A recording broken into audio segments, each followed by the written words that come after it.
తరుగుతున్నట్టుగా నాకు అనిపిస్తుంది. తొమ్మిదికోక ట్రైన్, ఆ తర్వాత ఇంకొక సహోదరుడు మాట్లాడుతున్నాం, ఆయనకి తొమ్మిదికోక బస్సు పెట్టలేదా?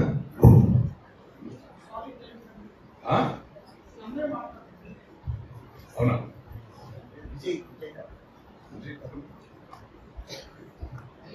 ఇప్పుడు నన్ను ఎవరు తెరవట్లా.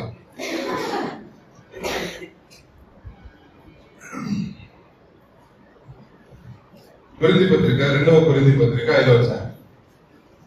2వ కొరింథీ పత్రిక 5వ అధ్యాయంలో పౌలు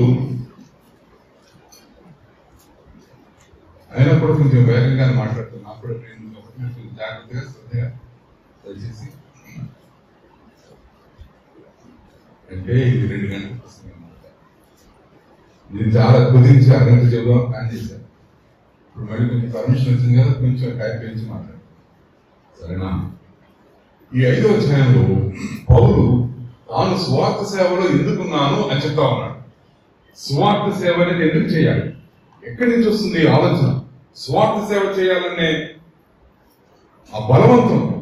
పౌలు అన్నాడు, స్వార్థ ప్రకటించాల్సిన బాధ్యత నా మీద ఉందన్నాడు. అయ్యో, స్వార్థ ప్రకటించకపోతే నాకు శ్రమ అన్నాడు. క్రీస్తు ప్రేమ నన్ను ఒత్తిడి చేస్తున్నాను, బలవంతం చేస్తున్నాను. ఇవన్నీ ఏం సూచిస్తున్నాయి? పౌలు ఒక సంఘర్షణలో ఉన్నాడు. స్వార్థ ప్రకటించకుండా అతను ఉండలేడు. ఈ స్వార్థ ప్రకటించడం అనేది ఎక్కడి నుంచి వస్తుంది? న్యూస్ పేపర్ చదివి ఏదో ఎమోషనల్ అయిపోయి వాళ్ళు నశించిపోతున్నారు, వీళ్ళు అక్కడి నుంచి వస్తుందా? లేకపోతే అభిప్రాయాల ద్వారా వస్తుంది? నేను మాట్లాడుతుంటే మీకున్న అభిప్రాయాలన్నీ పోయి కొత్త అభిప్రాయాలు వచ్చి అభిప్రాయాలను బట్టి స్వార్థ మనం ప్రకటిస్తున్నామా? ఎక్కడి నుంచి వస్తా ఉంది?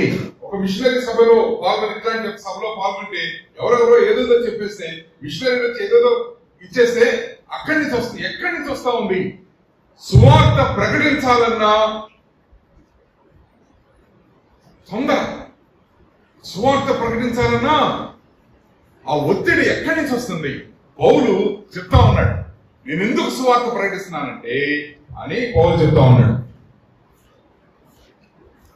సువార్త నేను ఎందుకు ప్రకటిస్తున్నానంటే, ఇంగ్లీష్ లో కన్విక్షన్ అన్న మాట.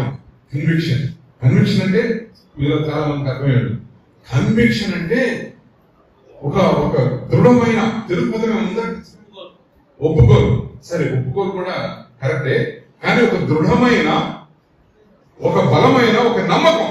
This is my conviction. ఆ కన్విక్షన్ కి, ఆ నమ్మకానికి నన్ను నేను నమ్మేసుకున్నాను. హిట్లర్ అనేవాడికి ఒక కన్విక్షన్ ఉంది. ఆ కన్విక్షన్ ఏంటంటే, జర్మనీ దేశం వాళ్ళు ప్రపంచంలో ఏరాలి, వీళ్ళే గొప్పవాళ్ళు. ఎవడు అన్నాడు? మన కాదని గొప్పవాడు, యూదులు గొప్పవాడు అన్నాడు. వాడు ఏం చేశాడంటే, ఆ కన్విక్షన్ కోసం కన్విక్షన్ అతను ఒత్తిడి చేయగా 60 లక్షల మంది యూదులను అలాగ చంపించాడు. 2వ ప్రపంచ యుద్ధాన్ని ప్రారంభం చేశాడు. కన్విక్షన్స్. మోహన్ దాస్ కరమ్చంద్ గాంధీ అని చెప్పుకున్నాం మనం. ఆయనలో కన్విక్షన్ ఉంది. ఏంటంటే, ఇంగ్లీష్ వాళ్ళు భారతదేశాన్ని వదిలిపెట్టిపోతేనే మనకి విముక్తి అన్నాడు. Ambedkar man of convictions. ఏంటా కన్విక్షన్? దళితులకు రాజ్యాధికారం రావాలంటే వాళ్ళు బలపడాలి, చదువుకోవాలనేది కన్విక్షన్. ఇలాంటి కన్విక్షన్స్ ఉన్న వాళ్ళు మనకి పెద్ద పెద్ద నాయకులకు కనపడుతూ ఉంటారు. పౌలు అంటున్నాడు, I preach gospel because of my convictions. నాలో ఉన్న దృఢమైన, తీవ్రమైన నమ్మకం. ఆ నమ్మకాలు ఏంటో, ఆ దృఢమైన నిశ్చయత అంటాం కదా, ఆ నిశ్చయత ఏంటో పౌలు చెప్పడం చూస్తాం. సువార్త ప్రకటించడం అనేది ఆషామాషి వ్యవహారమో, లేకపోతే ఏదో వెళ్ళి కరపత్రం అంటే కాదండి. సువార్త ప్రకటించడం అనేది లోపల నుంచి రావాలి. ఇది ఎప్పుడు ఫలభరితం అవుతుంది? సువార్త ప్రకటన అనేది ఎప్పుడు ఫలభరితం అవుతుందంటే, ఆ సువార్త ప్రకటన నీ కడుపులో ఉన్న, నీ గుండెల్లో ఉన్న, నీ హృదయ అంతరాళాల్లో ఉన్న నీ తీవ్రమైన కన్విక్షన్స్ దాని మీద ఆధారపడితేనే సువార్త సేవ ఫలిస్తుంది. పౌలు చెప్తా ఉన్నాడు, నాకు 4 కన్విక్షన్స్ ఉన్నాయి, లేకపోతే 5, లేకపోతే 3. ఆ కన్విక్షన్స్ ఏంటో ఈ అధ్యాయంలో చూద్దాం. మొదటి వచనంలో అంటున్నాడు, జస్ట్ చూడండి చాలు, నేను చదవను. మొదటి వచనంలో ఏమంటాడంటే, ఈ భూమి మీద ఈ గుడారము అశాశ్వతము అంటున్నాడు. భూమి మీద ఈ గుడారము అశాశ్వతం. దీని గురించి మళ్ళా 4వ అధ్యాయంలో కూడా చెప్పాడు. ఆ పైన చెప్పాడు, ఏమన్నాడంటే, క్షణమాత్రముండు చులకని శ్రమ అంటున్నాడు. క్షణమాత్రమే. ఈ శ్రమంతా కూడా క్షణమే ఉంటుంది. ఈ జీవితం అనేది, ఈ జీవితం అనేది క్షణమాత్రమే అంటున్నాడు. ఎట్లా క్షణమాత్రం ఎట్లా అవుతుంది? 100 ఏళ్ళు బతికాడు ఒకడు, 60 ఏళ్ళు బతుకుతున్నాడు ఒకడు, 20. అది క్షణం ఎట్లా అవుతుంది? ఇది క్షణం ఎట్లా అవుతుందంటే ఈ నిత్యత్వంతో మనం పోల్చుకుంటే, మనం తల్లి గర్భంలోకి రావడానికి ముందు ఉన్న నిత్యత్వం, తల్లి గర్భంలోకి వచ్చి తర్వాత చనిపోయిన తర్వాత మనం వెళ్లే నిత్యత్వం, ఈ నిత్యత్వాలతో పోల్చుకుంటే ఈ జీవితము క్షణభంగురం. అదే ఆ హిందూ వేదాంతులు కూడా అంటారు కదా, క్షణభంగురమైన ఈ జీవితం అంటారు కదా. కరెక్ట్. క్షణమాత్రం ఉండే శ్రమ, క్షణమాత్రం ఉండే. ఇప్పుడు ఇది వెనకాల ఇక్కడ చిన్న చిన్న చుక్క పెట్టారు అనుకోండి, మీకు కనపడుతుందా? మీకు కనపడదు. మీరు దగ్గరకు వచ్చి వెతకాలి ఎక్కడుందని. ఈ ప్రక్రియంతా ఒక నిత్యత్వం. ఎక్కడి దాకా వెళ్తుంది మనకు తెలియదు. ఎన్ని 100 మైళ్ళు అవుతుందో ఈ ప్రక్రియంతో ఇంకొక నిత్యత్వం. ఇది ఎన్ని 100 మైళ్ళు ఉందో కూడా తెలియదు మనకి. ఈ రెండు నిత్యత్వాల్ని కలుపుతా చిన్న డాట్, చిన్న వంతెన. ఆ వంతెన ఏంటంటే మన జీవితం. ఎన్ని సంవత్సరాలు బతుకుతా అది పక్కన పెట్టండి. ఈ నిత్యత్వాలతో పోల్చుకుంటే 100 ఏళ్ళు బతికినా కూడా అది క్షణమాత్రం ఉండే జీవితమే. అంటున్నాడు మనం ఎరుగుదుము అంటున్నాడు. మనం ఎరుగుదుము, అందుకని నేను స్వార్థ ప్రకటిస్తున్నా. ఎందుకు స్వార్థ ప్రకటిస్తున్నా? కొంచెం టైమే ఉందండి. ఏమండి సంవత్సరం అంటే ఎంతండి? కొంచెం టైం అండి. 10 సంవత్సరాలు కాదు, కొంచెం టైం. ఈ కొంచెం టైం ఉంది కాబట్టి త్వరగా ఎంతమందికి స్వార్థ ప్రకటించడానికి వీలుందో అంతమందికి నేను స్వార్థ ప్రకటిస్తా. ఖండాలు దాటి వెళ్తా, ఆసియా ఖండం నుంచి ఐరోపా ఖండంలోకి వెళ్తా. ఎంత సాధ్యమవుతుందో అంత సాధ్యం, ఎంత అనుకూలంగా ఉంటుందో అంత అన్ని అనుకూలతలు అన్ని వాడుకుంటా. నేను అన్ని చేసి నేను స్వార్థ ప్రకటిస్తా. ఎందుకంటే ఈ జీవితము క్షణమాత్రం. ఈ జీవితము చిన్న డాట్. దేంతో పోల్చుకుంటే? నిత్యత్వంతో పోల్చుకుంటే. తల్లి గర్భంలో ఉన్న దానికి ముందు కూడా ఒక నిత్యత్వం ఉందని మనకు తెలియదు. ఎక్కడున్నామో మనకు తెలియదు. కానీ దేవుని వాక్యం చెప్తా ఉంది, జగత్తు పునాది వేయబడక ముందే క్రీస్తులో దేవుడు మనం చూసేసాడు ఆల్రెడీ. మనం అక్కడ కూడా ఉన్నాం. ఎట్లా ఉన్నామో, ఏ రూపంలో ఉన్నామో, ఎలా ఉన్నామో తెలియదు. ఏ దేవుని యొక్క ఆ నిత్యత్వంలో, దేవుని యొక్క మనసులో, దేవుని యొక్క తలపులో, దేవుని యొక్క ఆలోచనలో మనందరం ఉన్నాం. అక్కడే ఉన్నాం మనం. తల్లి గర్భంలోకి వచ్చామా, మనకి స్పృహ వచ్చింది. లోకంలోకి వచ్చామా, వంతెన మీద పడ్డామా, నడుస్తూ ఉన్నాం, కష్టపడతా ఉన్నాం, మీటింగ్ కట్టుకున్నాం, తర్వాత కరపత్రాలు పంచుతా ఉన్నాం, అది చేస్తున్నాం, ఇది చేస్తున్నాం, ఉద్యోగాలు చేస్తున్నాం, కుటుంబాలు చేస్తున్నాం. ఇదంతా చేసిన తర్వాత ఇంకొక నిత్యత్వంలోకి మనం ప్రవేశిస్తాం. కానీ ఇది క్షణమాత్రం ఉండే ఈ జీవితం, ఈ వంతెన మీద జీవితం అనేది ఇది వృధా కాదు. ఇది వేస్ట్ కట్టర్పిల్లి. ఇది చాలా అమూల్యమైన జీవితం. ఎందుకంటే మనం చనిపోయిన తర్వాత నిత్యత్వంలో 2 మార్గాలు ఉన్నాయి. 2 మార్గాల్లో ఏ మార్గంలో మనం ఉండాలన్నది, ఏ దారిలో మనం వెళ్ళాలన్నది మనం ఇక్కడే డిసైడ్ చేయాలి. ఇక్కడ మనం నిత్యత్వంలో పరలోకంలో ఉండాలి అనుకుంటే పరలోకంలోకి వెళ్ళిపోతాం. యేసు ప్రభువుని నమ్ముకుంటే పరలోకానికి వెళ్తాం. Very simple. యేసు ప్రభువుని నమ్ముకోకపోతే నరకంలోకి వెళ్తాం. నరకము నిత్యంగా ఉంటుంది, పరలోకము నిత్యంగా ఉంటుంది. అది డిసైడ్ చేసేది ఈ చిన్న వంతెన మీద. అవునన్నాడు. కాబట్టి నేను ఎప్పుడు చచ్చిపోతానో తెలియదు కదా నాకు. ఏమో సాయంత్రం చచ్చిపోతానేమో, రేపు చచ్చిపోతానేమో, ఇల్లుండి ఎవరైనా వచ్చి తలగా నరికేస్తాడేమో. అసలే శ్రమలు పెరిగిపోతా ఉన్నాయి, హింస పెరిగిపోతా ఉంది. కాబట్టి నా ఊపిరి ఉన్నంత వరకు త్వరగా నేను స్వార్థ ప్రకటిస్తాను. అది అతని deep conviction. I know it. నాకు తెలుసు. మనం ఎరుగుదుము. అన్నాడా? ఎరుగుదుము అని. నిత్యమైన నివాసము పరలోకమందు మనకున్నదని ఐ నో ఇట్. తెలుసా అండి? ఎప్పుడన్నా ఆలోచించారా? పరలోకము వాస్తవ రూపం దాల్చిందా? ఎప్పుడన్నా పరలోకం గురించి ఆలోచించారా? పరలోకం గురించి అప్పుడప్పుడు నేను పరలోకం గురించి ఆలోచిస్తూ ఉంటాను. ఎట్లా ఉంటాను? ఈ శరీరం ఉంటుందని చెప్పేశాడు, పట్టణంలో అని చెప్పేశాడు. ఎట్లా ఏ రూపంలో ఉంటాను? ఆత్మరూపంలో అన్నారు ఎవరో. సరే, ఆత్మరూపంలో ఉంటే ఎట్లా ఉంటాం? మనుషులను గుర్తుపడతామా? ఎన్ని ఆలోచనలు వస్తూ ఉంటాయి. పేతురుని గుర్తుపడతానా నేను? అంతే నేను గుర్తుపడతానా? ఇదాక విసులు వచ్చింది కదా. పరలోకం గురించి ఆలోచించండి, పరలోకం గురించి ధ్యానం చేయండి. ఎందుకంటే అది మనం ఉండబోతున్నా ఏదైనా ట్రాన్స్ఫర్ అయ్యేదంటే ఏమండి, ఖర్చులు ఎట్లా ఉండేయండి, కూరగాయల రేట్లు ఎట్లా ఉండేయండి, బెంగళూరు వెళ్తాం, అయ్యో బెంగళూరు వెళ్తాం అంటారు. ఎందుకంటే చాలా ఖర్చు అయ్యాడు. విశాఖపట్నం అయితే చాలా ఖర్చు, చాలా హై కాస్ట్ ఆఫ్ లివింగ్ చాలా ఎక్కువ. ఆ పట్టణాలు బొంబాయి వెళ్ళావో మునిగిపోయాయి. రోడ్ల మీద దొరికి తిన్నారనుకోండి బొంబాయిలో బతికిపోతారు. అలా కాదు కొంచెం నీట్గా మాస్క్ అక్కడికి కానీ మునిగిపోతారు అనుకుంటాం కదా. ఇక్కడ ఎట్లా ఉంది ఇక్కడ ఎట్లా ఉంది అనుకుంటాం కదా. మనం నిత్యము ఎన్ని సంవత్సరాలండి? నిత్యం అంటే సార్ ఎన్ని సంవత్సరాలు చెప్పండి? 1 సంవత్సరాలా? 3 సంవత్సరాలు కాదు. ఎన్ని సంవత్సరాలు తెలియదు మనం. అసలు దేనికి అంతం లేదు. దేవుడు ఉన్నంతకాలం అమ్మ అనుకుంటాం మనం.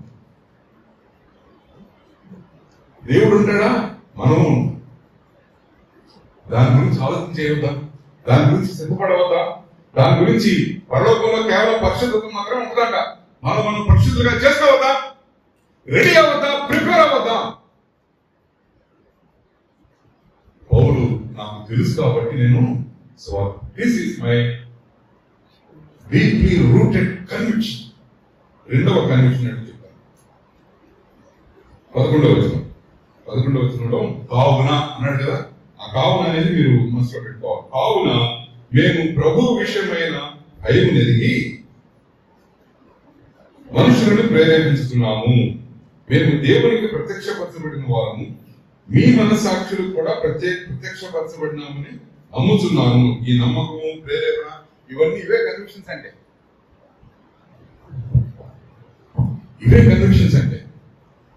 నమ్ముతున్నాడు, ప్రేరేపిస్తా ఉన్నాడు. ఎందుకంటే దేవుని భయం తెలుసు.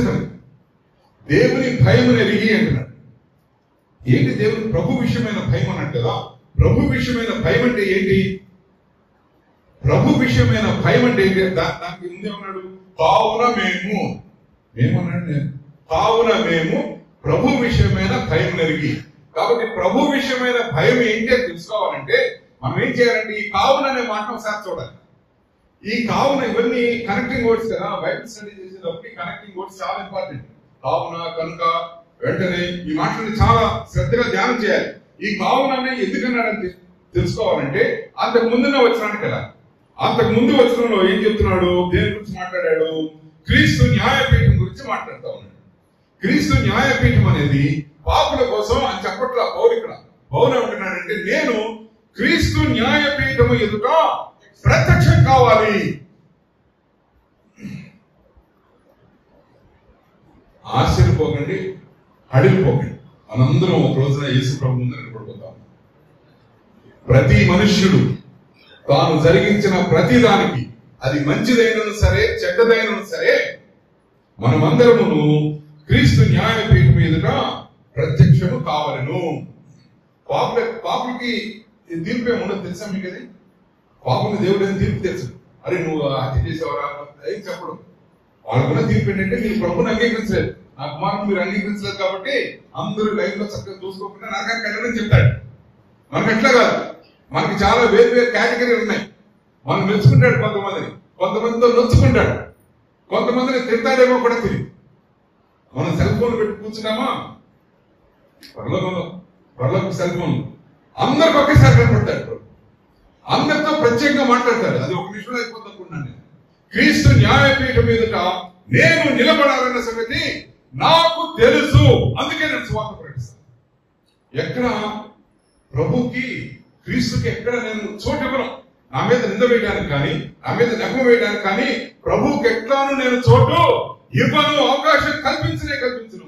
నేను సువార్త ప్రకటిస్తాను. జడ్జిమెంట్ సీట్ ముందు నేను నిలబడినప్పుడు ప్రభు నన్ను ప్రశ్న అడగడు. బాగా చేసావు పౌలు పదా. చిన్నప్పుడు సండే స్కూల్లో ఒక స్టోరీ. ఒక రాజు గారి కంట పొద్దున్నే ఒక బందిపోటుని తీసుకొచ్చారు. బందిపోటు దొంగ వడిస్తే రాజు అన్నట్టు, నేను ఈ పిల్లలకైతే కన్సెంట్ చెప్తాయి కదా కాబట్టి 2-3 నిమిషాలు అవధి చేస్తాను. వాడిని తీసుకొస్తే రాజు అంటే ఏం చేశాడు అంటే ఆయన చాలా దారి దూపిడీ చేశాడని, కొంతమంది తలకాయ పాల్గొట్టాడు, తలవడి చెప్తే రాజు అంటే వీడిని తీసుకెళ్ళి ఊరి తీసేయడానికి అని పట్టుకుని తీసుకెళ్ళిపోయారు సైనికులు. పొద్దున్నే ఊరి తీయడానికి అక్కడ ప్లేస్ లేదు, రాజు గారి క్యాపిటల్. దాన్ని ఇంకెక్కడికో తీసుకెళ్ళాలి. ఎక్కడికి తీసుకెళ్ళాలి? మనకు కొంచెం దగ్గర ఉన్న సిటీ పేరు చెప్పండి. కర్నూలు మరి దగ్గర. పోనీ ఆటగడ్డ అనుకున్నాం, గొడవ అయిపోతే హైదరాబాద్ తీసుకెళ్ళాలి. హైదరాబాద్ లో ఉరి తీయడానికి ఫెసిలిటీ ఉంది, ఆ జైలు చేస్తాను తీసుకెళ్ళిపోయారు. వాడు సాయంత్రం అయిన తర్వాత రాత్రి ఏం చేస్తారు, పని భారం ఒత్తిడంతా అయిన తర్వాత వెళ్తే వేట పెడతారు, లేకపోతే తోటలో తిరుగుతా ఉంటాడు. తిరుగుతా ఉన్నాడు. ఆ తోటలో చాలా కాలం నుంచి ఒక ముసలాడు ఉంది. ఆ ముసలాడు అలా పరిగెత్తుకు వచ్చింది. రాజుగారి కాళ్ళు కొట్టేసి ఓ ఏడుస్తాం. ఏడుస్తుంటే అప్పుడు రాజు అన్నాడు, రాజు హృదయం కరిగిపోయి, అమ్మా ఇంకా అసలు ఏదని చెప్పు, ఎందుకు ఏడుస్తున్నావు నువ్వు, తోట మీద ఏమన్నా తొందర చేశాడా, నేను ఇప్పటి నుంచో ఉంటుంది పర్మిషన్ లేకుండా ఉంటుంది, రాజు కూడా తెలుసు. నేను తొందర చేశాడా, నేను వాటితో మాట్లాడతానంటే ఆవిడది కాదు రాజా, నువ్వే నాకు తీరని అన్యాయం చేశాను. ఏంటమ్మా సంగతి అంటే అప్పుడు ఆవిడ చెప్పింది, పొద్దున్న నువ్వు గురిశిక్ష చేసావాడు ఒకటికి, వాడు నా ఈ లోకంలో ఉన్న నాకు ఒకే ఒక్క వ్యక్తి, నా బంధువు, నా కొడుకు, వాడే నా కొడుకు అనేసరికి రాజు హృదయం అంతా అయిపోయి అన్నాడు, తల్లి నువ్వు ఏడవకు, నేను అని తెప్పిస్తా, మళ్ళీ తెప్పించి వాడికి ఉద్యోగం ఇచ్చి మంచి ఒక ఇల్లు కట్టించి నీకు ఇస్తాను, నీ కొడుకు నువ్వు కలిసే ఉంటారు, ఇదే నా వాగ్దానం, తీసుకోపో అనేసి ఇక కబోబో వెళ్ళిపోయాడు. మందిరానికి వెళ్ళిపోయి రాజమందిరానికి తన దగ్గర ఉన్న బ్లాక్ కమాండోస్, బ్లాక్ హ్యాండ్స్ ఉంటారు కదా, అందరూ పిలిచాడు. వాళ్ళందరూ వచ్చారు, 25 మంది. రాజుగారి అంగరక్షకుడు వాడు, ఒక్కొక్కడు 1000 మందిని చంపేశారు. అలాంటి వాళ్ళందరూ చనిపడ్డారు. అట్లా బోర పిలుచుకుని ఏంటి వాట్ ఇస్ ది అర్జెన్సీ అంటారు. అప్పుడు రాజు స్టోరీ అని చెప్పాడు, అయిపోయిందిరా, చాలా ప్రమాదం అయిపోతుంది, మాటలు పెట్టుకోవాలి, చూస్తే ఇప్పుడు 5 అయిపోయింది, చీకటిపడిపోతా ఉంది, ఎవరన్నా వెళ్ళిపోయి అక్కడికి వెళ్ళి వాడు జైల్లో ఉంటాడు, ఆయన తీసుకుని రావాలి. అందరు మొహాలు చూసుకుంటారు, ఎంత బ్యాకెట్ అయినా ఎట్లా ఇలా విమానం, ఆ రోజు విమానం లేవు కదా, విమానాలు హెలికాప్టర్ ఉంటే వెళ్ళిపోతున్నారు, లేవయ్యి మోటార్ సైకిల్ ఉన్నా వెళ్తారు, లేవయ్యి సేమ్ లేవు అసలు ఆ రోజులు అంతా. అందరు మొహాలు చూసుకుని ఎట్లా వెళ్తామండి, దాని తోడేంటి వెళ్ళాలంటే నదులు దాటాలి, పర్వతాలు దాటాలి, అడవుల నుంచి వెళ్ళాలి, ఇదంతా వాళ్ళ మనసులో తిరుగుతా ఉంది అనుకుంటాను. ఇప్పుడు రాజు అన్నాడు, మీరెవరు వెళ్ళకపోతే నేను ఎంత అంటాను లేచాడు. ముసలుడు అయిపోయాడు రాజు, ఎంత అంటాడు అని చెప్పి అంగరక్షకులకి చీఫ్ ఉన్నాడు, చీఫ్ కమాండర్. వాడు అన్నాడు, నో నేనంతా, మీరు బాధపడి నేను ఎందుకు తీసుకొస్తావాడు, ఇదే నా మాట నీకు ఇస్తున్నాను రాజా అని చెప్పి గౌరవం ఇంటికి వెళ్ళిపోయాడు. ఇంటికి వెళ్ళిపోయి వాడి దగ్గర మంచి హైబ్రిడ్ మంచి గుర్రం అరేబియా నుంచి తెప్పించాడు. దానికి బాగా మాలిష్ చేసి దానికి మ్యాచ్ పెడతా ఉన్నాడు. భార్య చెప్పింది, ఏంటంటే అక్కడికి వెళ్తున్నావు అంటే, మాట్లాడద్దు, ఫోకస్ గా ఉండాలి, రాజుగారి పని మీద ఉన్నాను, నాతో నువ్వు మాట్లాడు అనేసరికి అట్లా చూస్తా ఉంది విచిత్రంగా. గుర్రాన్ని బయట తీశాడు. అందే పిల్లలు ట్యూషన్కి వెళ్ళారు, వాడు వస్తారు, ఒకసారి పిల్లలు చూశారు కదా, పిల్లలు లేదు, భార్య లేదు, నా జీవితం ఇంకేమీ లేదు, రాజుగారి మాట తప్పించి నాకు ఇంకేమీ లేదని చెప్పేసి ఆ గుర్రాన్ని ఎక్కేసి వెళ్తాం. వాయు మనోవేగాలతో గుర్రం పరుగులు తీస్తాం. ముందు ఒక అడవి వచ్చింది, అడవి దాటేసి ఒక పెద్ద గుట్టడానికి వచ్చింది, గుట్ట దాటేసాడు. రాత్రి అయిపోయింది, ఆకాశం చూస్తా ఉన్నాడు, నక్షత్రాలు వస్తా ఉన్నాయి, పోతా ఉన్నాయి.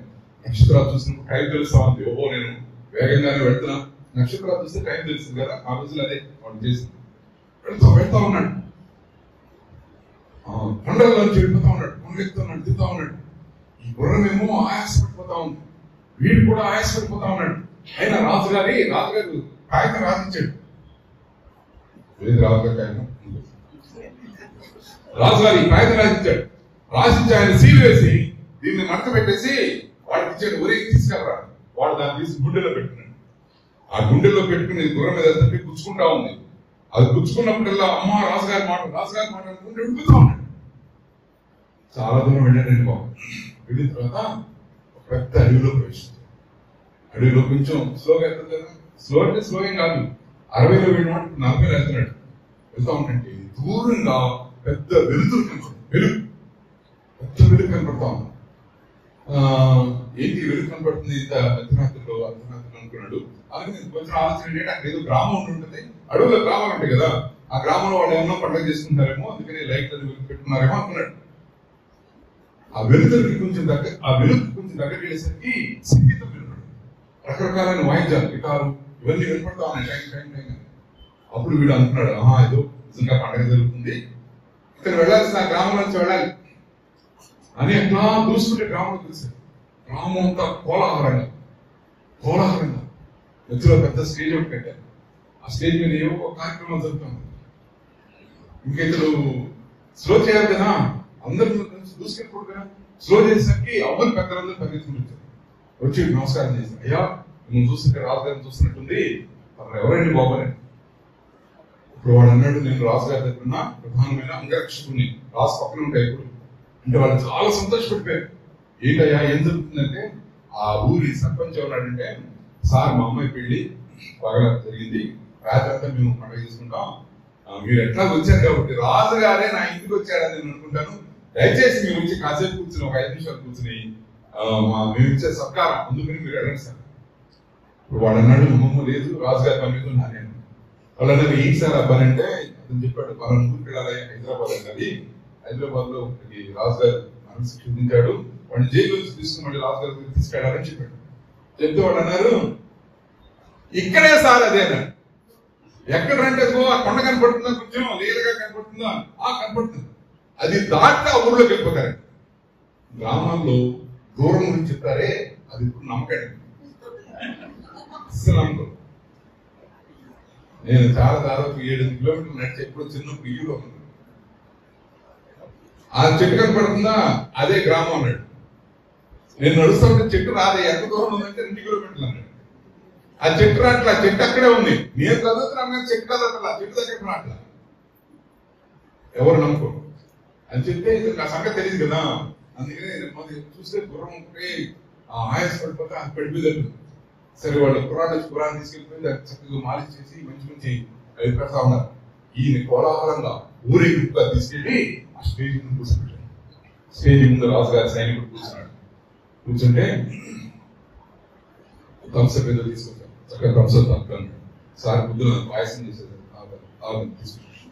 ఏమంటే మరి తమిళనాడు అరపగడ్డి ఒకటి ఆ బిర్యానీ తెప్పించాం, హైదరాబాద్ బిర్యానీ కూడా, హైదరాబాద్ బిర్యానీ ఓకే, హైదరాబాద్ బిర్యానీ తింటాడు, డ్రింక్స్ తాగుతున్నాడు, చక్కగా పక్కన నవ్వుతా ఉన్నాడు.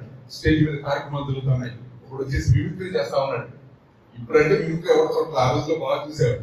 మిమిక్రీ చేస్తావా, వచ్చి వైఎస్ఆర్ గారి టూర్ని ఇప్పుడు అనుకరిస్తా ఉన్నాడు. అందరు నవ్వుతా ఉంటాడు, చప్పుడు కొడతా ఉండండి, సైనికుడు కూడా నవ్వుతా చప్పుడు కొడతా ఉన్నాడు. ఇంకొకటి వచ్చి మరి ఆయన ఎందుకు పెట్టారు, చంద్రబాబు నాయుడు స్వరం పెట్టి మాట్లాడుతున్నాడు, అందరు చప్పుడు కొడుతున్నాడు, సైనికుడు కూడా చప్పుడు కొడుతున్నాడు, భరతనాట్యం కూచిపూడి ఇవన్నీ వేస్తా ఉన్నారు, అందరూ సంతోషిస్తా ఉన్నారు, అందరూ హ్యాపీగా ఉన్నారు. ఓ అంత పండగే పండగ అయిందా. చెప్పిన తర్వాత సైనికుడు ఈ పక్కనున్న సర్పంచ్ గారి చేతులు వచ్చి ఎలా వచ్చేసరికి కసుకొని చూసుకుంది. భగవాన్ లేచాడు, ఏ సర్పంచ్ నేను ఎల్లవయ్యాను. ఈ వాళ్ళు కూడా లేచారు, అవునంటే మీరు వెళ్ళాల్సిన టైం వచ్చింది, అయినా పక్కదండి మీరు స్లోగా వెళ్ళినప్పుడు పర్లేదు, వెళ్ళగలరు, మీరేంటండి చాలా థ్యాంక్స్ అండి అని చెప్పిన తర్వాత పెళ్లి కొడుకు పెళ్లి కూతురు కూడా గ్రీటింగ్ చెప్పేసి వాళ్ళని లీవ్ చేసి పరిగెత్తుకుంటే గొడవ కూర్చున్నాడు. మళ్ళా ప్రయాణం అవుతాయి, మళ్ళీ వాయు మనోవేద వెళ్తా ఉన్నాడు. వాళ్ళు చెప్పిన కొండ వచ్చేసి ఆ కొండ దిగాడు, అంతా ఇసుకలో గుర్రం అడుగున పట్టల్లా వీడే దూకేశాడు కిందకి. దూకేసి రాజుగారికి ఆ ఉత్తర్వులు చేత పట్టున్నాడు, పరిగెత్తా ఉన్నాడు. వీడు చూడగానే గేట్ దగ్గర ఉంటారు కదా, సైనిక పోలీసు గారు ఉంటారు కదా, వాడిని చూడగానే వీడి ర్యాంక్ ఏంటో తెలిసిపోయింది. ప్రభావం గేట్ తీశారు, లోపలికి వెళ్ళిపోయాడు. లోపలికి వెళ్తాను అడిగాడు, అరే జైలర్ రూమ్ ఎక్కడ అన్నాడు. ఆ మూల ఉంది సార్. ఆ మూల పట్టుకుని వెళ్ళేసరికి డాక్టర్లు, కొంతమంది వర్కర్స్, జైలర్ వీళ్ళందరూ కూర్చొని చక్కగా నవ్వుకుంటే టీ తాగుతున్నారు. కుదిరింది లోపలికి వెళ్ళిపోతే అందరూ లేచి సైల్యూట్ చేశారు. ఏంటి సార్ ఏమైంది సార్? వీడు అన్నాడు, ఒరే పంపించామన్నా వాడు ఉరిశిక్ష రాస్తారు, ఉరిశిక్ష రద్దు చేశారు, చూడండి వాడిని తీసుకెళ్ళిపోవాలి, నాకు ఇచ్చేయండి అని ఎవరిని చూపిస్తే జైలరు తీసుకోవాలి ముట్టుకోవాలి సార్. ముట్టుకోకుండా అన్నాడు, 10 నిమిషాల క్రితం వాడిని గురి తీశాను, అయిపోయాడు, ఫినిష్, కావాలంటే బాడీ తీసుకెళ్ళి. సైనికుడు రాజు ముందు కన్నీళ్లతో నింపాడు. కన్నీళ్ళు ఎందుకు? రాజు ఇస్తారంట, రాజు రాజు తానిచ్చిన వాగ్దానాన్ని నిలబెట్టుకోకుండా చేశాడు, అందుకని ఏడుస్తా ఉన్నాడు. రాజుని చాలా ప్రేమ ఈ సైనికుడు. ఇప్పుడు రాజు అన్నాడు, సైనికుల ఏం జరిగింది చెప్పు, ఏం జరిగింది చెప్పు, వేర్ డిడ్ యు ఫెయిల్ అంటే అప్పుడు వాడు అన్నాడు, రాజా ఏం జరిగిందంటే గ్రామం అంతా చప్పట్లు కొడతా ఉంది, నీ సైనికుడు కూడా చప్పుడు కొడతా ఉన్నాడు. గ్రామం అంతా నవ్వుతా ఉంది, నీ సైనికుడు కూడా నవ్వుతా. గ్రామం అంతా సంతోషిస్తా ఉంది, నీ సైనికుడు కూడా సంతోషిస్తా ఉన్నాడు. ఇంతకని ఇంకేం జరుగుతుంది? క్రీస్తు న్యాయపీఠం ఎదుట నిలబడినప్పుడు ఇన్ని జాతులు భారతదేశంలో ఎన్ని జాతులు ఉన్నాయి? 4,000 పైగా జాతులు ఉన్నాయి. ఎన్ని జాతులకు స్వార్థ అందింది? చాలా తక్కువ. FFPP ఎన్ని జాతుల మంది పనిచేస్తుంది? చాలా తక్కువ. కొంతమంది అంటారు మీరు అన్ని లక్షలు చెప్తున్నారు కదా, మరి జనాభా పెరగదేంటండి, క్రైస్తవ జనాభా పెరగదేంటండి అని అడుగుతారు. అసలు ఉన్న అవసరంతో ఉన్న నీటితో పోల్చుకుంటే మనం చేసేది సముద్రంలో నీటి పట్టే. ఇంకా ఎంతో చేయాలి. ఈ జాతులన్నీ కూడా కట్టగట్టుకుని భుజాల మీద చేతులుసుకుని పాటలు పాడుకుంటే నరకానికి వెళ్తా ఉంటారు. మన ఇంటి ప్రక్కన క్రీస్తుని నమ్ముకొని వాళ్ళు నరకానికి వెళ్తా ఉంటారు. మన ఇళ్లలో ఉన్న వాళ్ళు నరకానికి వెళ్తా ఉంటారు. తప్పించుకుంటామో మనం తప్పించుకోలేం. క్రీస్తు న్యాయపీఠం ఉంది అక్కడ. క్రీస్తు న్యాయపీఠం ఉంది. ఆయన చూపిస్తాడు మనకి. అది చూడండి. చూసిన ఎంత జ్ఞానం ఇచ్చాను నీకు. FFPP వాళ్ళు వస్తా ఉన్నారు, వాళ్ళు వస్తున్నారు, వీళ్ళు వస్తున్నారు. మిషన్స్ గురించిన అవగాహన నీకు ఉంది. మంచి సంఘం ఇచ్చారు, మంచి కాపర్ని ఇచ్చారు, మంచి సహవాసాన్ని ఇచ్చారు. ఏమైంది చెప్పు? ఏం చెప్తాం? నాకు ఆ భయం ఉంది. నిజంగానే భయం ఉంది. చాలా చోట్ల చాలా మిస్ అయిపోయానండి. ఏం చెప్తాం? నేనేం చెప్తానంటే, బాబా మా ఇంటి పక్కన ఉన్న వాడికి డబుల్ డోర్ ఫ్రిడ్జ్ ఉంది, నాకు సింగిల్ డోర్ ఫ్రిడ్జ్. అందుకని నేను కొడుకున్నప్పుడల్లా ప్రభా నాకు డబుల్ డోర్ ఫ్రిడ్జ్ ఇవ్వని ప్రార్థన చేస్తాను. మావింది కదా, ఆవిడకి ఇంటి పక్కన చుట్టాల బంధువులు అందరూ చాలా నగరం బంగారం, మాకు చాలా తక్కువ బంగారం కావాలని ప్రార్థన చేస్తా ఉన్నాం. కారు కావాలని ప్రార్థన చేస్తా ఉన్నాం. అయ్యో అవి లేవే మాకు ఏడుస్తా ఉన్నాం. వస్తువులు లేవే ఏడుస్తా ఉన్నాం. స్థలాలు లేవే ఏడుస్తా ఉన్నాం. లోకమంతా స్థలాల కోసం ఏడుస్తా ఉంటే నీ సైనికుడు నీ సేవకుడైన నేను కూడా స్థలాల కోసం ఏడుస్తా ఉన్నాను. ఇదే జరిగిందని నేను చెప్తాను. మీరేం చెప్తారు? అనుమానం లేదు, మీరు కూడా ఇదే చెప్పాలి. మీరు కూడా క్రీస్తు న్యాయపీఠం పౌరున్నాడు. నా కన్విక్షన్ ఏంటంటే క్రీస్తు న్యాయపీఠం ముందు నేను చేసిన ప్రతి మంచి పని, నేను చేసిన ప్రతి చెడ్డ పని ఏంటి? పాపాలు చేస్తామా? కాదండి. చెడ్డ పని అంటే పాపాలు చేయడం కాదు. విశ్వాసులు పాపాలు చేయరు, చేసినా కూడా యేసు ప్రభు రక్తం కడిగేస్తుంది. మనం చేసే చెడ్డ పని ఏంటంటే చేయాల్సిన పని చేయకపోవడం. చేయాల్సిన పని చేయకపోవడమే మనం చేసిన చెడ్డ పని. ఏంటి చేయాల్సిన పని? ఇక చెప్పాల్సిన అవసరం లేదు. సువార్త ప్రకటించడం. పౌలు అంటున్నాడు, ఇది నా కన్విక్షన్ కాబట్టి నేను సువార్త ప్రకటిస్తాను. ఈ జీవితం అశాశ్వతం కాబట్టి సువార్త ప్రకటిస్తాను. క్రీస్తు న్యాయపీఠం ఉంది కాబట్టి సువార్త ప్రకటిస్తాను. మూడవ కన్విక్షన్ నేను చెప్తున్నానంటే 14 వచ్చిన చెప్తా ఉన్నాడు, క్రీస్తు ప్రేమ మమ్మల్ని బలవంతం చేయుచున్నది. ఎలాగనగా అందరి కొరకు ఒకడు వృద్ధి పొందెను. నా నమ్మకం ఏంటంటే అందరి కొరకు ఒక్కడు చచ్చిపోయాడు. అందరి కొరకు. అందరంటే ఎవరు? ఆదాం దగ్గర నుంచి ఈ పూట మన ముందున్న హాస్పిటల్లో పుట్టిన చిన్న పసి కందు వరకు వీళ్ళందరి కొరకు ఒక్కడు చచ్చిపోయాడు. ఆ ఒక్కడి రక్తం, ఆ ఒక్కడి చావు వీళ్ళందరికీ సరిపోతుంది. వీళ్ళే కాదు, ఇంకా ఎన్ని కోట్ల మంది వచ్చినా కూడా వాళ్ళందరి పాప పరిహారానికి సరిపోయే రక్తాన్ని ఒక్కడు కాల్చాడు, ఒక్కడు మరణించాడు. అందుకే ఆ ఒక్కడే దేవుడే. పాపాన్ని పరిహరించేవాడే దేవుడు. పాప పరిహారం కొరకు మరణించేవాడే దేవుడు. ఆయన అందరి కొరకు ఒక్కడు చనిపోయాడని నాకు తెలుసు కాబట్టి నేను సువార్త ప్రకటిస్తున్నాను అంటున్నాను. That is my conviction. కొన్నిసార్లు కొన్ని ఫ్రెండ్స్ ఉన్నారు నాకు చాలా మంది మాస్టర్. వాళ్ళతో అంటే నేను ఫ్రీగా మాట్లాడుతున్నా అంటే అన్న నీకేంటి మాట్లాడాను. అప్పుడప్పుడు వాళ్ళు ప్రశ్నలు వేస్తారు, క్రైస్తవులకి దేవుడు ఎవరని.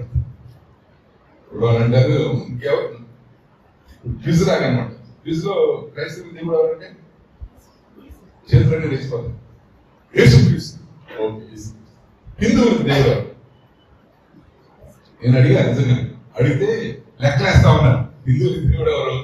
ఒకడేమో ఒకడంటాడు, ఇంకొకడేమో ఇంకొకటి అంటాడు, ఇంకోడేమో ఇప్పుడు రీసెంట్ గా వచ్చిన పేర్లు చెప్పారు, ఇంకొకడేమో ఎవరి పేరు చెప్తాడు, ఇంకెవడేమో ఒక ఏనుగు అంటాడు, ఇంకెవడో కోతి అంటాడు. రకరకాలైన దేవుడు, చాలా మంది దేవుడు ఉన్నారండి వాడు. ముస్లింలకు దేవుడు ఎవరు అంతే అందరూ పెట్టిన ఆ పేరు.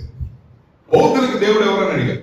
నిజానికి బౌద్ధులకు దేవుడు అదే నాస్తిక మతం, కానీ అందరూ కూడా బుద్ధుడు అలాగే ఇట్లా రకరకాల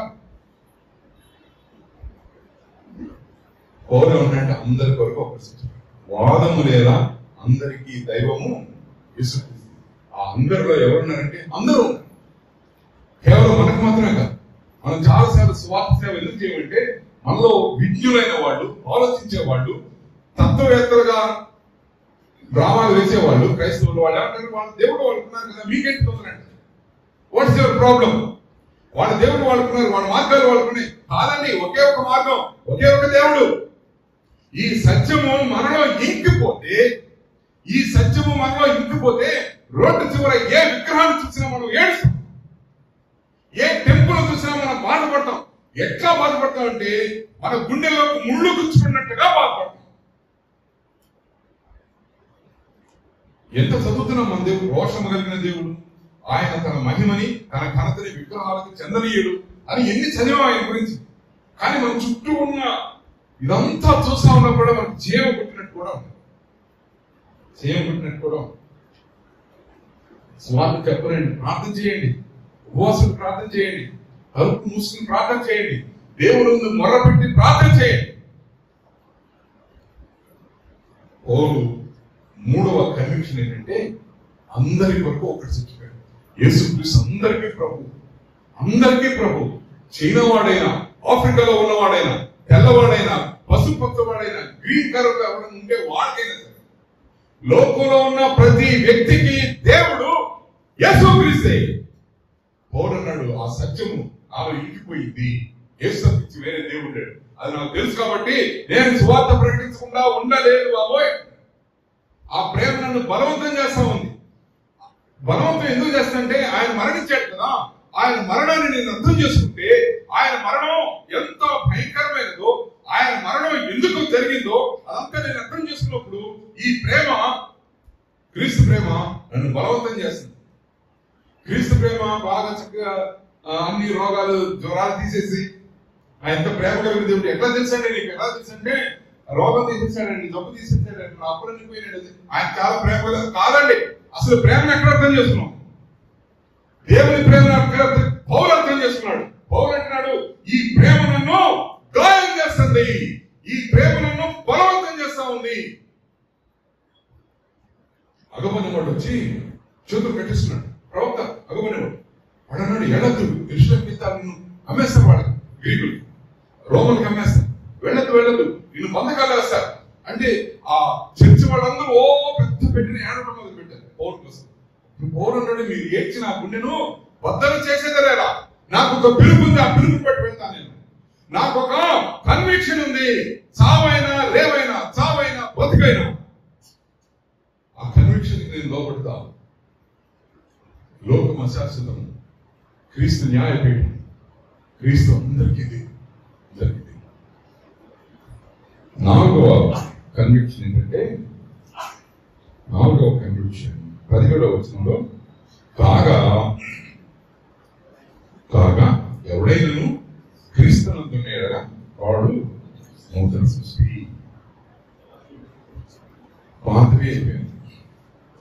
ఎవడైనా క్రీస్తులో ఉంటే అంటే క్రీస్తుని అంగీకరిస్తే వాడి జీవితంలో నూతన జీవితం. సృష్టి యావత్తు ఈ నూతనత్వం కోసం ఎదురు చూస్తాం. ఇంకో చోట ఏమంటాడంటే సృష్టి యావత్తు మూలుగుతుంది అంటాడు. దేనికోసం? ఈ నూతనత్వం కోసమే. ఎక్కడి నుంచి వస్తుంది నూతనత్వం? ఎక్కడి నుంచి వస్తుందండి? ఎవరైనా పెద్ద పెద్ద తత్వవేత్తలు, సోక్రటీస్ లాంటి పెద్ద తత్వవేత్తలు ఎక్కడైనా చూసిన చరిత్ర? అతను వచ్చి కూడా ఏం చేయలేకపోయాడు. గొప్ప గొప్ప తత్వవేత్తలు, గొప్ప గొప్ప నాయకులు, తర్వాత వీళ్ళంతా వచ్చారు, ఏమి చేయలేకపోయారు. క్రీస్తు మాత్రమే. క్రీస్తులో ఉంటే నూతన సృష్టి. ఈ సృష్టి కోసం, ఈ సృష్టి అంతా కూడా ఆ నూతనత్వం కోసం ఎదురు చూస్తా ఉంది. ఎందుకు ఎదురు చూస్తా ఉంది? దేవుడు చేసిన ప్రకృతి అంతా నాశనమైపోయింది.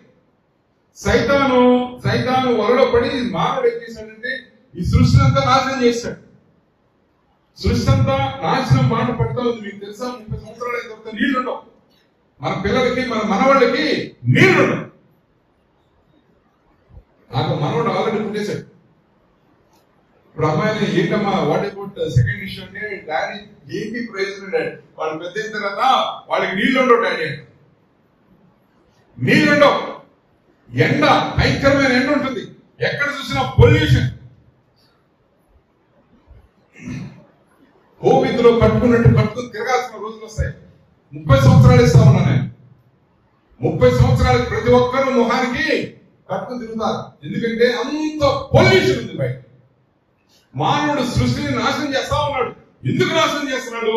రోమపత్రిక 5వ అధ్యాయం చదివితే, రోమపత్రిక 5వ అధ్యాయం ఏంటంటే, మనం శత్రువులమై ఉండగా ఆయన మన కొరకు చచ్చిపోయాడు. మానవుడు బేసిక్ గా, ప్రాథమికంగా దేవునికి శత్రువు అనేవాడు ఏం చేస్తాడంటే, అవతల వాడి దగ్గర నుంచి ఏం నేర్చుకోడు. అవతల వాడిని అనుసరించాలని చూడటం, అవతల వాడిని తనతో పోటీ పడుతున్న వాడి దగ్గర నుంచి చూడటం, కానీ వాడిని నాశనం చేయాలని చూస్తాడు. ఈ శత్రువైన మానవుడు దేవుడు సృష్టించిన ఈ మహా సృష్టిని మొదటి నుంచి కూడా నాశనం చేసుకుంటూ వస్తా ఉన్నాడు, నాశనం చేస్తా ఉన్నాడు.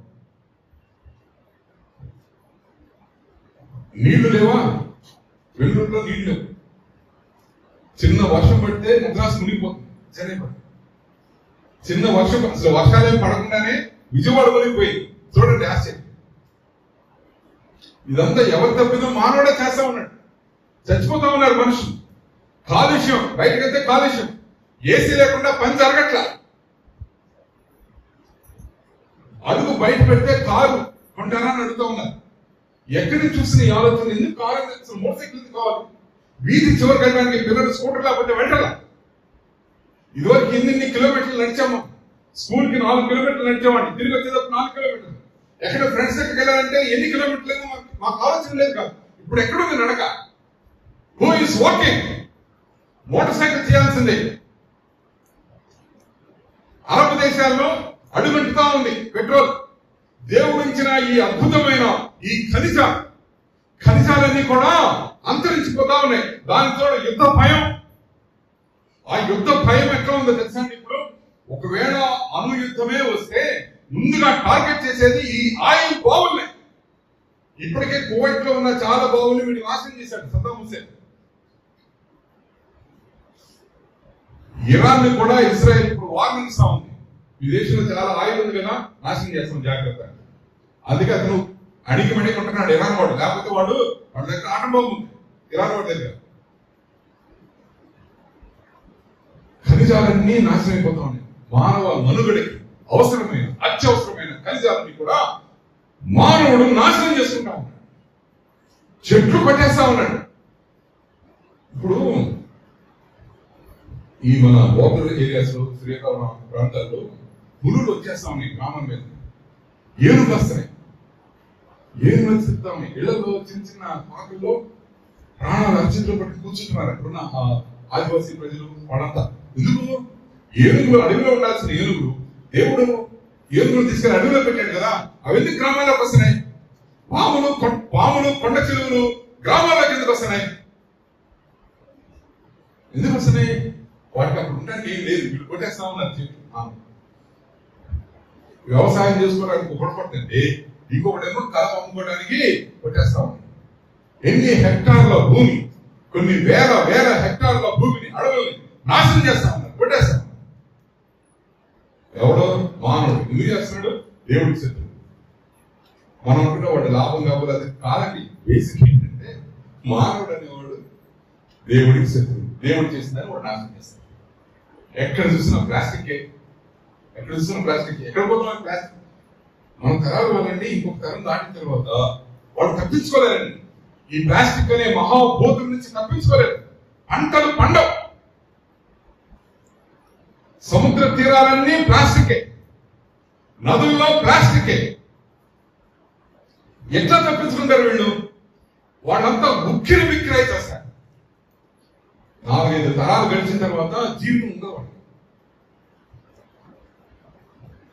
ఈ సిస్టమ్ వేస్ట్.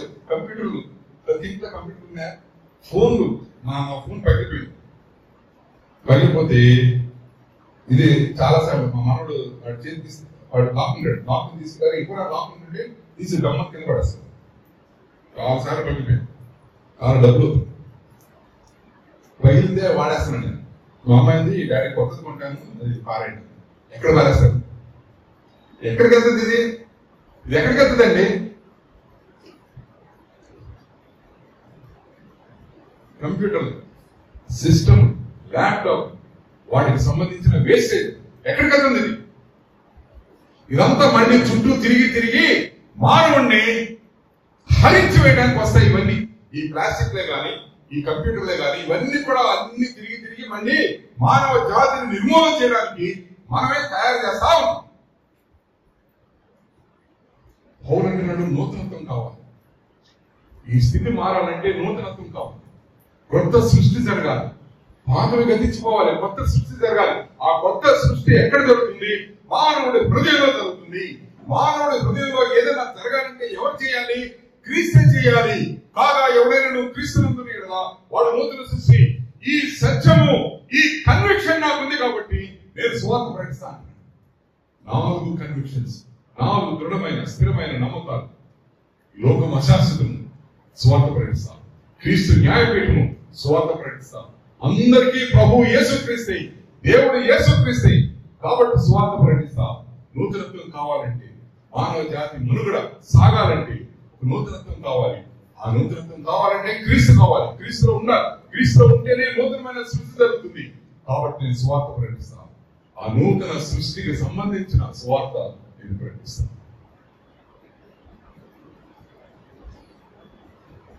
ఈరోజు మనం తీర్మానం చేస్తాం.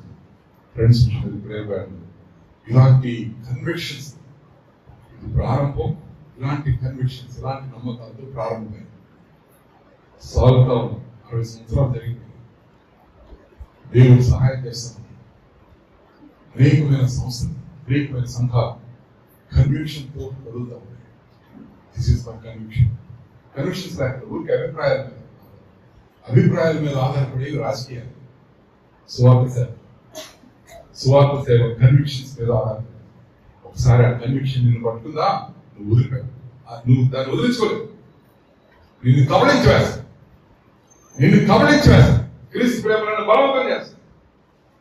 నన్ను నా మరణానికి దగ్గరగా తీసుకెళ్తావు. క్రీస్తు ప్రేమ తప్పించుకోలేదు. పౌలు క్రీస్తు ప్రేమలో అందుకే అన్నాడు, చచ్చిపోతే నయం అన్నాడు. అన్నాడా లేదా? చావైతే మేలండి, నాకు బ్రతికితే ఆయన కోసం బ్రతకాలి. ఆ విధంగా నా జీవితం మీద ఒక సీల్ పట్టింది. మీ జీవితాల మీద దేవుడు సీల్ వేశారా? మీ జీవితాల మీద ఇలాంటి పౌరుకున్న కన్విక్షన్స్ జీవితాల్లో ఉన్నాయి, మన జీవితాల్లో ఉన్నాయి, నా జీవితంలో ఉన్నాయి. ఇవి రాత్రి మనం ధ్యానం చేసుకుని, ప్రార్థన చేసుకుని సువార్త పరిచర్యకు మనం ముందుకు సాగడం దేవుడు మనల్ని దీవించుకుంటాం.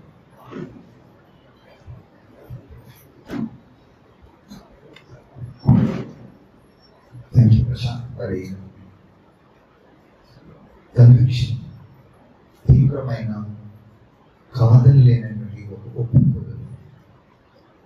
పౌలు ఈ యొక్క 4 కారణాలు బట్టి నేను ఒప్పుకోలకు వచ్చాను, పౌలు సువార్తను ప్రకటించకుండా ఉండలేని ఆ విషయాలు మనకి ఎంతో వివరంగా తెలియజేసి మనం కూడా అటువంటి కన్విక్షన్లోకి వెళ్ళడానికి ప్రోత్సహించి మమ్మల్ని ఆలోచించినటువంటి ప్రశాంత్ గారికి హృదయపూర్వక తెలియజేస్తున్నారు. అందరూ ప్రారంభించడం ప్రార్థన చేసుకున్నాం. విన్న వాక్యాన్ని బట్టి వ్యక్తిగతంగా దైవ ప్రతి ఒక్కరు ప్రార్థన చేయాలని మనం చేసుకుంటున్నాం. ఈ సందర్భంలో మీరు ప్రార్థన చేయాలి ప్రభావం. నేను కూడా ఆ విషయాలు గ్రహించి అందులో స్థిరపడి ఒక స్థిరమైన నిర్ణయానికి రావడానికి నాకు సహాయం చేయాలని సమర్పించుకున్నాను. ఒక స్థిరమైన నిర్ణయం తీసుకున్నాను.